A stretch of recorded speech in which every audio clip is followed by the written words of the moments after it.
ஒரு 100 அடி கிணறு இருக்கும். எட்டி பார்த்தா ஒரே இருட்டா இருக்குது. ஆனா, உள்ள ஒரு நாய் விழுந்து தத்தளிச்சுக்கிட்டே கத்துற மாரி ஒரு சவுண்டு கேட்குது சார்.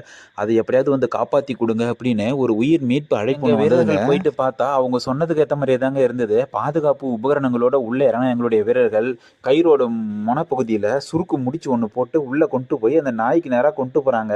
அந்த நாயி புடிச்சு நிக்கிறதுக்கே வந்து கரை எதுவுமே இல்லாம ரொம்ப நேரமா தவிச்சுட்டு இருந்தது போல. எங்க வீரர் இறங்கி சுருக்க கிட்ட கொண்டு போறாரு. வாண்டடா வந்து அந்த சுருக்கோட உள்ள மாட்டிக்கிட்டு நிக்குதுங்க.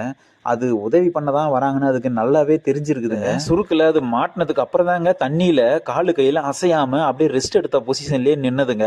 அது அவ்வளோ நேரம் காலு, கை அசைஞ்சு அசைஞ்சு ரொம்ப நேரம் தவிச்சிட்டு இருந்திருக்கு போலங்க. மேல ஏறி வந்த எங்களுடைய வீரர்கள் அந்த நாய மேல இழுக்குறாங்க. அது பாருங்க ஆளுங்க மேல ஏறி வர மாரி கால தத்தி தத்தி தத்தி கரைய புடிச்சு ஏறி வர மாரி ஏறி விடுது பாருங்க.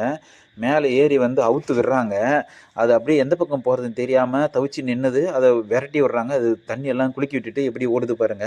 எங்க வீரர்களுக்கு ஒரு லைக் பண்ணிட்டு கமெண்ட் செக்ஷன்ல ரெட் ஆர்டினோட கமெண்ட் பண்ணிட்டு போங்க. நன்றி, வணக்கம்.